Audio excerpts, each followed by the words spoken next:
नमस्ते मित्रों, मैं गुजरात से महिसागर डिस्ट्रिक्ट से डॉक्टर मुकुंदराय एमडी साइकियाट्रिस्ट हूँ। आज हमारे गुजरात में न्यूज़पेपर में एक कॉलम आई हुई है जिसमें लिखा हुआ है कि गुजरात सरकार ने एक मानस हेल्पलाइन करके एक काउंसलिंग के लिए एक फ्री हेल्पलाइन चालू की है, जिसमें हर रोज़ के 200 कॉल आते हैं हेल्प के लिए, काउंसलिंग के लिए, गाइडेंस के लिए, और जो इमोशनल इशू, सोशल इशू जो होता है उसके लिए। अब इसमें जब एग्ज़ाम आती है तब ज़्यादा ये कॉल बढ़ जाते हैं और गुजरात सरकार उसके लिए अच्छा काम भी कर रही है। और इसके बारे में अगर जब पूछा गया और एक सर्वे किया गया तो जिसमें ख़ास करके टीनेज में जो स्ट्रेस रहता है उसका एक रीज़न ये भी देखा गया है कि लाइफस्टाइल, और जो लोग एक दूसरे को देखते हैं, उनकी कॉपी करते, फॉलो करते हैं, वो लाइफस्टाइल के एक रीज़न टीनेजर में बहुत इम्पोर्टेंट पाया गया है। उसके साथ साथ में दूसरी चीज़ें ये भी कही है कि टीनेजर का एक शॉर्ट टर्म जो टेम्परामेंट, मतलब कि उनकी सहन शक्ति थोड़ी कम हो रही है। तो ये तो मित्रों कुछ चीज़ें जो सर्वे की है जो सिर्फ टीनेजर में है, मगर अगर गुजरात के अलावा दूसरे स्टेट में देखा जाए तो अभी न्यूज़ में ऐसी बहुत चीज़ें दिखाई गई है कि जहाँ पे सिर्फ पढ़े लिखे नहीं या अनपढ़ या वैसे नहीं, जिसके पास पैसे हो या पैसे नहीं, ऐसे बहुत लोग हैं जो अच्छी जॉब पे थे, जैसे कि आईपीएस है, आईएएस है, डॉक्टर है, या तो कह सकते कि अच्छे बिजनेसमैन है, एक रूटीन लाइफस्टाइल जीने वाले स्टूडेंट भी है,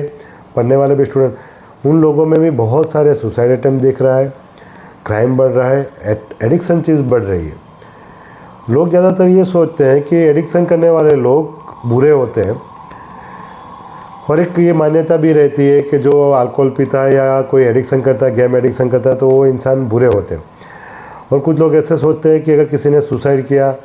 या तो कोई बहुत ज़्यादा लड़ाई झगड़ा कर रहा है या तो जो साइकियाट्रिस्ट के पास ट्रीटमेंट ले रहा है तो वो मगज से कमज़ोर होता है। तो वैसा नहीं है।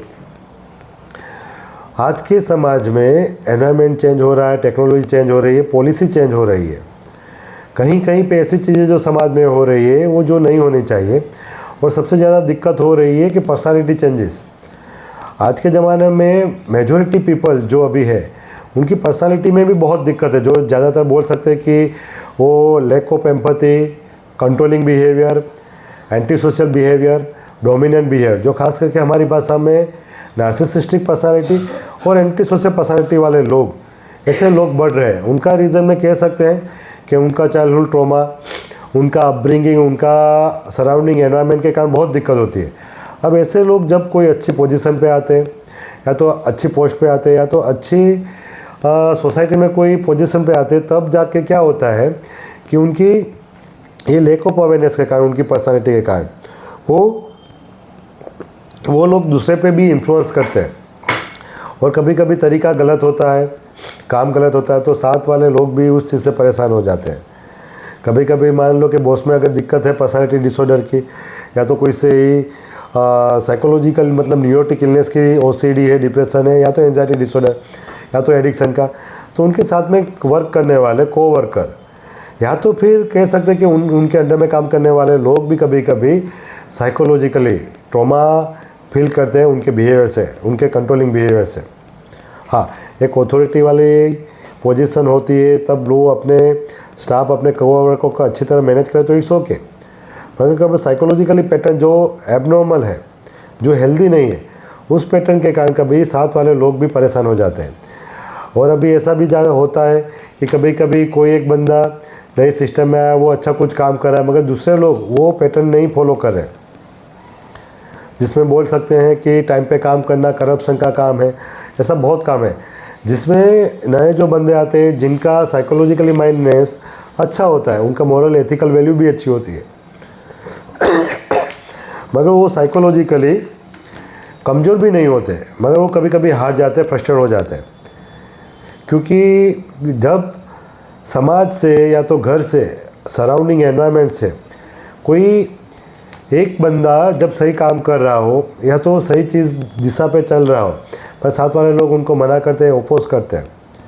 या तो उसको गलत पुरवार करते हैं, जबकि वो बंदा जो काम करने के लिए कहता है या तो जो एक्शन है जिसका परिणाम सबके लिए अच्छा आता है, पर किसी इंडिविजुअल के लिए जब गलत आता है तब लोग उसको ओपोज करते हैं या तो उसका विरोध करते हैं, जिसके कारण क्या होता है कि ऐसे इंसान फ्रस्ट्रेट होते हैं और कभी कभी सुसाइड करते हैं। तो उसके पीछे का कारण हेल्पलेसनेस होती है। फ्रस्ट्रेशन होता है, ना कि वो दिमाग से कमज़ोर होते हैं। दूसरा कि एडिक्शन में भी वैसा है, क्राइम में भी वैसा है। कोई भी टीनेजर या बच्चे जब एडिक्शन करते हैं या तो क्राइम करते हैं तो उसके पीछे का रीज़न उनका एनवायरनमेंट के अकॉर्डिंग जो साइकोलॉजिकली माइंडनेस बनी है, वहाँ पे उनको लोनलीनेस होती है, जो कहते हैं कि मैं एकलता फील करते हैं। कभी कभी उनकी सेल्फ वर्थ मतलब खुद का कॉन्फिडेंस नहीं होता, या तो एनवायरनमेंट के कारण उनका कॉन्फिडेंस ही टूट गया होता है, या तो खुद की आइडेंटिटी नहीं बनी होती। तो ऐसे बच्चे कभी कभी बाहर जाके हाईली फ्रस्ट्रेट हो जाते हैं, बाहर की दुनिया में एनवायरनमेंट में एडजस्ट नहीं कर पाते, कोई खुद का एक इमेज नहीं बना पाते, जिसके कारण वो लोग क्राइम की ओर चले जाते हैं या तो एडिक्शन की ओर चले जाते हैं। तीसरा, ऐसे बच्चे टीनेजर में जब वो एडल्ट होते हैं तो वो लैक ऑफ सिंपैथी और लैक ऑफ एम्पैथी रखते हैं, मतलब खुद के इमोशन को भी समझ नहीं पाते और दूसरे लोगों के इमोशन को समझ भी नहीं पाते, फील भी नहीं कर पाते, जिसके कारण उनकी खुद की एक्शन वैसी होती है कि जो सामने वाले को नुकसान करते तभी भी उनको समझ में नहीं आता कि ये काम किसी को नुकसान कर रहा है गलत है, ह्यूमैनिटी के बेस पे भी, साइकोलॉजिकली भी नहीं है। जो हम फील कर रहे हैं वैसा किसी और को फील करवाना वो सही नहीं है, पर वो चीज़ वो समझ ही नहीं पाते। तो ऐसे ही लोग जब बड़े होते हैं तो या तो वो लोगों के साथ चीटिंग करते हैं रिलेशनशिप में, या तो बाय फोर्स कभी कभी रिलेशनशिप में मिसयूज़ करते हैं, या तो रेप करते हैं। तो इस चीज़ को प्रिवेंट करना हो अपने देश में, अपने समाज में, तो बेस्ट तरीका है कि अपने बच्चों को साइकोलॉजिकली माइंडनेस मतलब कि उनको इमोशनली, जो कहते हैं इमोशनली क्वेश्चन, जैसे आईक्यू हम बढ़ाते हैं पढ़ाई करवा के, वैसे उनको इमोशनली मजबूत बनाओ। इमोशनली मजबूत करने के लिए सबसे पहले माँ बाप को समझना ज़रूरी है कि अपने बच्चों का इमोशनल नीड पूरी करें, उनके इमोशन को एक्सप्रेस करने दें, उनको इमोशन को समझें।